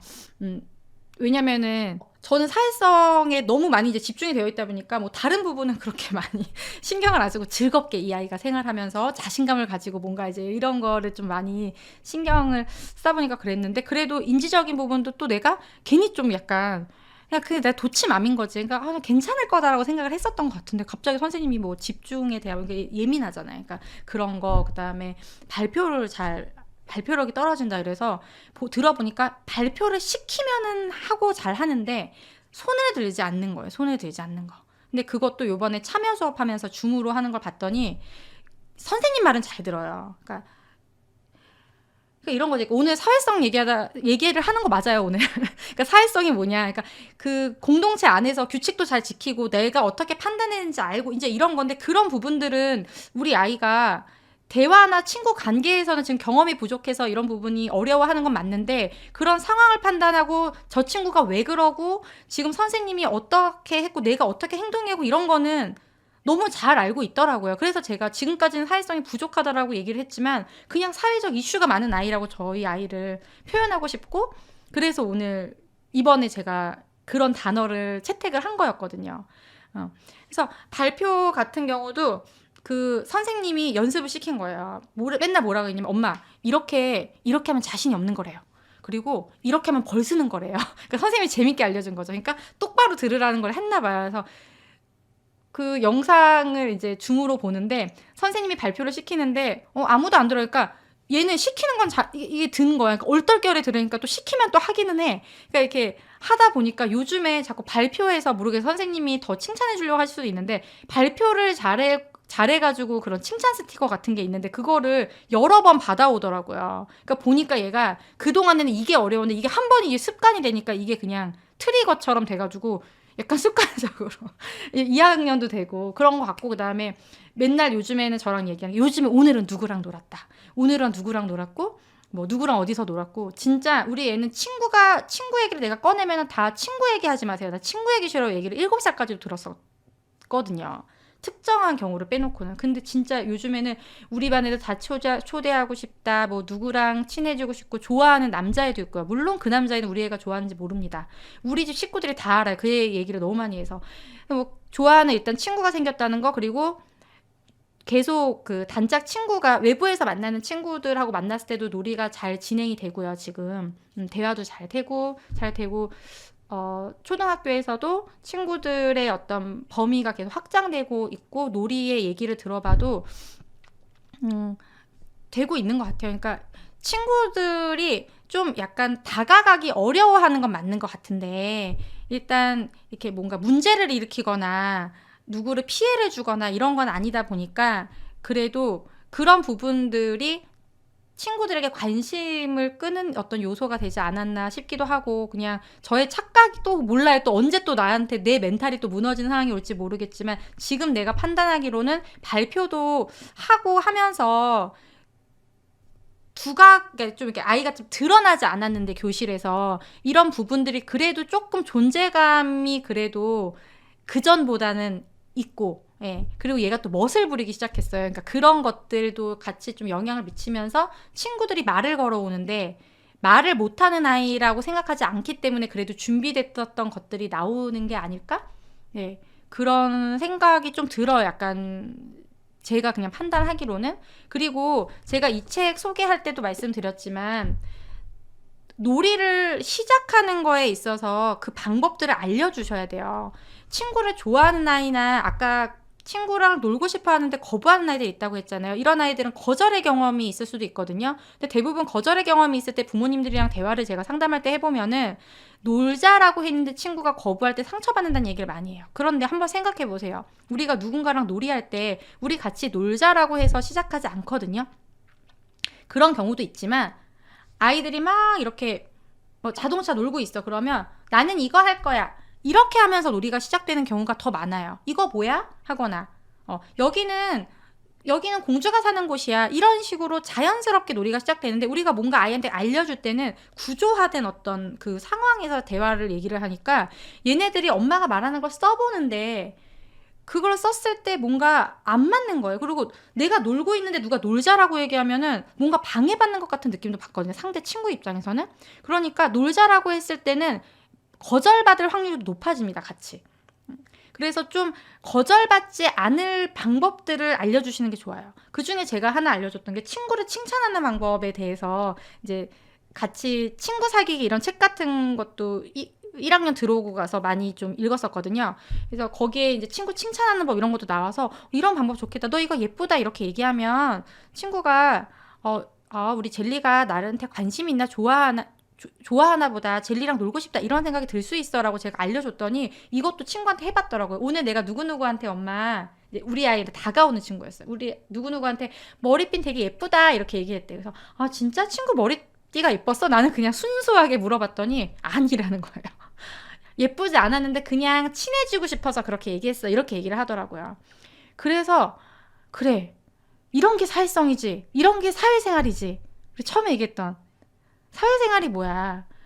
상황에 맞게끔 내가 이 아이랑 친해지고 싶기 때문에 거짓말은 하면 안 되지만 그 상황을 좀 유연하게 만드는 그런 좀 기술들은 필요한 거잖아요. 그런 것들이 되는구나. 괜찮다. 예, 또 이런 생각을 했고 또 얼마 전에 우리 고모 중에 한 분이 이제 우리 집에 방문을 하셨는데 이 영상을 보신다면 또 충격받을지 모르겠어요. 제가 이제 이렇게 뭐 누룽지랑 뭐 이런 걸 이제 우리 아이가 먹고 있었는데 너무 뜨거웠던 거예요. 그러니까 뜨거워서 안 먹고 있으니까 고모가 시켜줄게 이러면서 이게 그 밥을 이렇게 시켜줬었어요. 근데 얘가 저한테 이런 거 엄마 이러면서 원래는 되게 막 짜증내고 이러거든요. 저랑 있을 때는. 근데 고모가 있어서 그런지 편안한데도 엄마 나 오늘은 이게 좀 맛이 없어서 안 먹으려고 이렇게 하는 거예요. 그래서 알겠다고 그냥 그러고 넘어가고 다음날 좀 이렇게 누룽지가 편하잖아요. 아침에 먹기도 학교 가기 전에 해서 끓여주려고 하다가 근데 누룽지 요즘에 좀 이거 먹기 싫어? 그랬더니 아니라는 거여서 나 누룽지 먹기 싫은 거 아니었어 했더니 그게 아니라 고모가 드시던 그 포크로 이거를 시켜준 거예요. 그러니까 그 먹던 걸로 이거를 해주니까 싫었던 거지. 싫어서 그것을 안 먹고 싶은데 그거에 대해서 짜증을 내거나 이렇게 하면은 상대방에 상처를 줄 것 같고 약간 그러면 안 될 것 같으니까 아이가 저한테 그냥 좀 오늘은 좀 이거는 안 먹고 싶다라는 식으로 이제 둘러서 표현을 했더라고요. 박수 한번 쳐야지 이때. 그래서 제가 괜찮다. 사회생활 하면 되지. 잘하면 되지. 그래. 네가 좋아하는 거 하면서 그루브에서 막 조직생활 말고 그래. 너의 꿈을 펼칠 수 있는 거 우리가 찾아보자. 그런 생각을 다시 한번 이제 하면서 그래. 이런 것들을 유연하게 내가 불편한 상황에 있어서 상대방의 입장까지 생각하면서 내가 표현할 수 있는 게 바로 사회성이 아닐까. 문제 해결 능력인 거죠. 모든 상황에서 뭐 우리 아이들이 다 문제 해결 능력이 높을 수 없고 저희 아이 같은 경우는 낯선 친구를 만났을 때 친해지는 방법이나 이런 부분들은 모르지만 사회성이라는 그 큰 그림으로 생각했을 때는 부족한 아이가 맞아요. 근데 그 사회성을 쪼개고 봤을 때는 굉장히 잘하고 있는 부분도 있고 반대로 우리가 사회성이 좋은 아이라고 생각하는 아이들도 쪼개고 봤을 때는 어려워하는 부분들이 있다는 거예요. 그러니까 다 똑같아 이런 얘기가 아니라 그럼 우리 아이는 사회성이라는 그 큰 틀 안에서 쪼갰을 때 어떤 부분을 어려워하는가를 부모님이 알고 우리가 도와줘야 할 것 같아요. 그럼 저희 아이는 큰 틀에서의 그 사회성이 쪼개고 것 안에서 새로운 친구, 익숙하지 않은 친구, 또는 막 너무 시끄럽게 나한테 다가오거나 나한테 무리한 걸 요구하거나 하는 친구들이랑 있을 때는 너무 불편함을 많이 느끼고, 사람들이 너무 많을 때 안전하게 의지할 곳이 없거나 너무 감각적인 자극이 많은 곳에서는 아이가 평상시와는 다른 더 긴장한 모습을 보이거나 엉뚱한 말을 하기도 하고, 이제 이런 모습들이 나오는 거니까 그런 상황을 안 만들어주거나 그런 상황이 있을 때 아이가 미리 준비할 수 있도록 해주는 거. 그리고 좀 익숙한 친구들을 자꾸 만나게 해주고, 조금이라도 그런 접점이 있었던 친구들이 있으면 그 친구들이랑 다음번에 놀이하는 어떤 그런 놀이를 참여하는 기술들을 알려주는 거. 이런 게 필요하겠다라는 생각을 하는 거죠. 그래서 각자 우리 부모님들께서 생각하는 그 우리 아이의 사회성에서 좀 내가 도와주고 싶은 부분이 무엇인지를 너무 큰 틀에서 접근하지 말고 좀 쪼개어서 생각해보면 좋을 것 같아요. 그게 바로 사회성 조금 부족해도 괜찮은 이유. 부족하다고 해도 분명히 이 아이가 잘하고 있는 부분이 있고, 못하고 있는 부분을 알면 우리가 도와줄 수 있기 때문에 괜찮다. 그래서 우리가 어떤 부분을 도와줄 거냐에서 제가 중요한 능력 2가지. 첫 번째는 바로 자신을 사랑하는 마음입니다. 우리 아이가 지금도 만약에 친구를 사귀지 못하고 정말로 뭔가 어떤 발달적인 문제가 있어서 친구도 사귀지 못하고 학교에서도 계속 문제가 생겨서 그런 피드백을 받고 만약에 있다면, 그럴 때는 내가 뭘 해줘야 되느냐. 그럼에도 불구하고 아이가 자기 자신을 사랑하는 마음이 필요할 것 같아요. 노력해도 안 되는 경우도 있거든요. 네. 누구나 다 우리 아이들이 도와주고 싶은 영역들이 있을 거예요. 꼭 사회성이 아니더라도. 근데 만약에 공부를 잘 따라가지 못하는 거일 수도 있고, 아니면은 뭐 나누는 거, 배려를 잘 못하는 거일 수도 있고, 뭐 여러 가지들이 있을 텐데, 그 부분을 우리가 알려줘야 되는 건 맞지만, 그럼에도 불구하고 아이가 그런 나지만 나를 사랑하는 마음만은 잃지 않게 하는 거. 그래야 우리가 뭔가를 가르쳐줘도 아이가 따라올 수 있고, 따라올 수 있는 힘이고, 누군가 다른 아이들이 상처를 주더라도 나를 지킬 수 있는 거거든요. 네. 그래서 자꾸 못하는 것을 시키려고 하지 않는 거. 그거 항상 제가 강조하는 거죠. 그리고 2번째는 문제를 해결하는 방법을 알려주는 거예요. 너 어떻게 하려고 그래? 이것이 아니라 놀이를 못하면 놀이를 시작하는 방법을 알려줘야 되는 거죠. 대화를 못하면 그 상황에 안 맞는 말을 한다면 상황에 안 맞는 말을 하도록 도와줘야 되고, 그게 내가 어떻게 될지 모르겠다면 전문가의 도움을 받아서 뭔가는 이제 해줘야 하는 거죠. 그런데 결국에 그 문제를 해결하는 능력이 사회적인 능력이라고 보거든요. 관계 안에서의 갈등들이 많기 때문에 그 갈등을 해결하는 거, 또는 더 좋은 어떤 결과를 내기 위해서 나에게 주어진 문제를 해결해야 되는 거잖아요. 근데 이 문제 해결 능력은 친구가 나에게 거부를 했을 때에도 문제 해결 능력이 필요한 거고, 그쵸? 내가 뭔가 주어진 시간 안에 과제를 해내야 될 때도 어떻게 할까, 그 문제 해결 능력이 필요한 거예요. 근데 부모님들은 이거를 다 따로 생각한단 말이에요. 제가 아까 가정 안에서 일을 먼저 연습을 해야 된다고 했잖아요. 그러니까 친구 관계에서 문제 해결을 못하는 아이들은 만약 기다리기가 안 되거나 내 감정 조절이 안 되거나, 그래서 막 너무 막 과격하게 다가가거나 막 너무 상처받거나 이런 아이들은 집에서도 좌절하거나 이랬을 때 기다려야 되는 상황에서 좌절하고 상처받는다는 거죠. 그럼 여기에서도 그 문제를 해결해 줘야 되는 거예요. 그래서 제가 항상 그 삶의 방법을 알려주는 게 훈육이라고 이야기를 해서, 훈육 마스터 과정에서도 훈육 수업에서도 행동을 멈추는 방법을 물론 배우지만, 결국에는 그걸 연습을 통해서 이런 사회에 나갔을 때 우리 아이가 삶을 잘 살아갈 수 있도록 하는, 결국은 사회성이죠. 그래서 사회성이 끝판왕이라고 하는 거예요. 그러니까 우리가 다 사회성이 중요하다고 하는 거죠. 사회성 끝판왕이에요. 그리고 그 처음은 뭐예요? 다 애착에서 출발하는 거고, 사회성이 끝판왕인 거야. 자존감인 거고, 애착이 잘 형성돼서 자존감인 거고, 사회성 끝판왕. 어떤 갈등을 만나더라도 그거에서 내가 상처받지 않고 나를 지킬 수 있는 거, 관계가 중요하다는 건 관계 안에서 내가 제일 중요하다고 했잖아요. 그럼 끝판왕 그 자존감이잖아요. 자존감. 그럼 그 자존감을 키워주는 게 뭐예요? 애착부터 그 존재의 아이를 인정해 주는 거. 네가 어떤 모습이더라도, 네가 어떤 기질을 갖고 있더라도 그것을 우리가 인정해주고 잘 살아나갈 수 있도록 다듬어주는 거죠. 결론은 항상 다 같은 것 같아요. 제가 또 다음번에 다른 주제를 가지고 오더라도 뭐 이런 세부적인 내용들은 다르겠지만 이거는 변하지 않겠죠. 저뿐만이 아니라 모든 부모에 대한 부모 교육을 하시는 분들이 강조하는 부분이잖아요. 근데 우리는 자꾸 그런 어떤 거시적인 관점에서 그 큰 틀에서 약간 여기에서 자꾸 그 무게감이 있는 그 자존감, 사회성, 애착 막 이거에만 관심을 가지고 어떻게 할 것인가 너무 어렵다는 거죠. 쪼개서 기여부터 시작을 하고 쪼개야 된다는 겁니다. 그래서 뭐 지금은 약간 좀 우리가 이렇게 오르락 내리락 하다가 우리 아이랑 저랑 조금 약간 이제 올라가고 있는 상황이라서 자신감 있게 이제 얘기를 하는 거는 또 문제 해결 능력에 있어서는 협상이 집에서 잘 되고 있고 그런 부분들이 연습이 잘 되어 있으니까 앞으로의 과제는 우리 아이의 진로에 대해서 앞으로 함께 아이랑 이야기 나누면서 좋아하는 것들을 좋아하는 사람들과 할 수 있는 또는 좋아하지 않더라도 그 안에서의 관계에서의 내가 좋아하는 일을 하기 위해서 꼭 필요한 사람이라면 그런 관계들을 잘 할 수 있게끔 만드는 그런 연습들이 또 필요하겠죠. 일단 거기에서 중요한 거는 누가 세팅이 될지 모르잖아요. 우리 아이 일하는데 사회생활 하는데 그러니까 내가 좋아하는 일이 우선 있어야겠죠. 내가 좋아하는 것. 그러니까 그런 어떤 필요에 의해서 또 관계를 잘 해나가야 된다는 동기부여도 되는 거니까 지금 사실 저의 과제는 그건 것 같아요. 아이가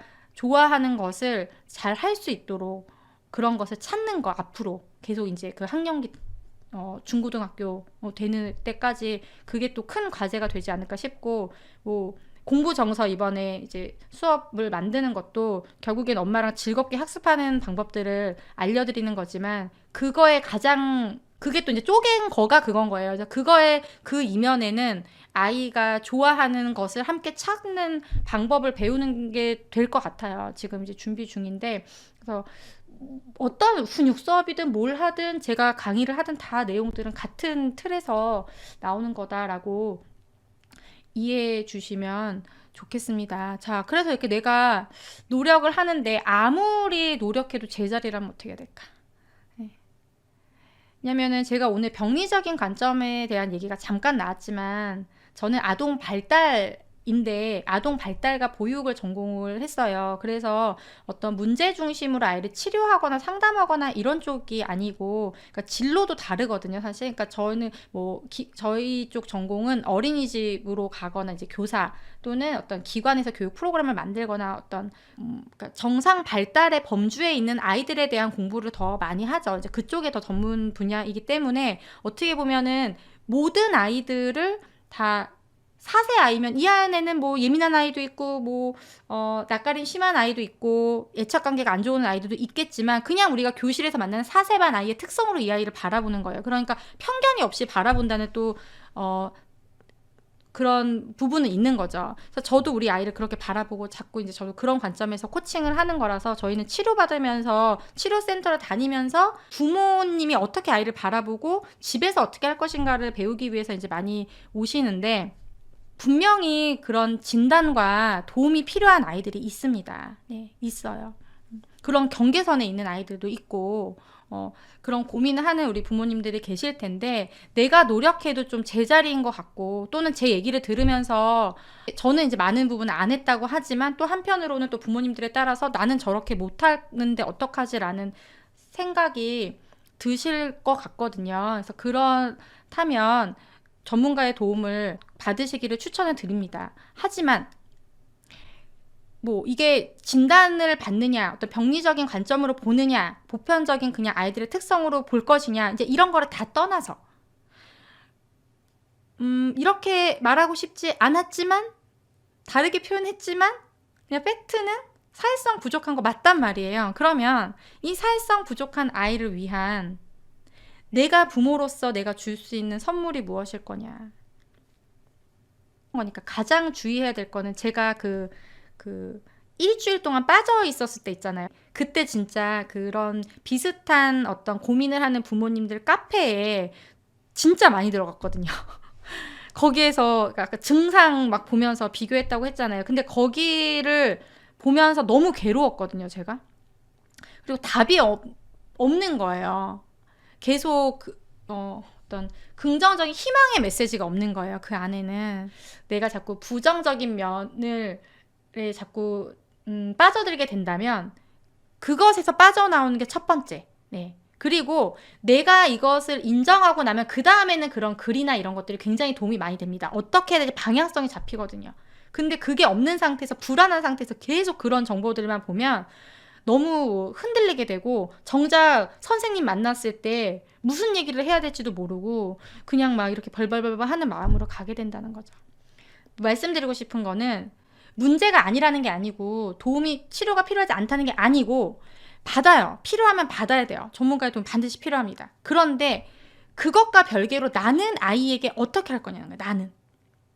우리 아이 어떻게, 우리 애 어떻게, 우리 앞으로 어떻게 라는 것이 아니라 그냥 그거는 그거대로 가고 내가 그러면 지금 우리 아이와 함께 가장 쉽게 할 수 있는 무엇이 무엇이냐. 우리 아이 사회성 어떻게, 우리 아이 나중에 중학교 가서 어떻게, 우리 아이 학교 가서 어떻게, 회사 생활 어떻게, 결혼해서 어떻게 하지 말고 그럼 지금 뭐가 힘들어 하는가 더욱 단단해져야 된다. 네. 생각보다 괜찮다. 네. 방법이 있다. 네. 지금보다 나아지는 방향으로 우리가 그 화살표의 방향을 바꿔주면 되잖아요. 그런 말씀들을 꼭 드리고 싶습니다. 네, 뭐 저는 이제 진짜 롤러코스터를 타듯이 여러 이제 일들을 경험을 했는데 이 정도는 아니더라도 이제 크고 작은 그 사회성에 대한 고민들을 하실 텐데 어떤 가정에서는 전혀 문제가 안 되는 거를 어떤 부모님은 또 굉장히 그것 때문에 상처받고 힘들어하면서 오시기도 하거든요. 자꾸 그런 부정적인 거에서 빠져나오는 거. 예. 또 특히나 내가 어떤 사회생활에서 어려움을 겪었었던 부모님들이 더더욱 이 아이의 사회성에 대한 관심도 많고 예. 걱정을 많이 하시는 것 같은데 우리 아이와 나는 다르다. 왜? 부모인 내가 지금 다르게 접근하려고 하기 때문에 예.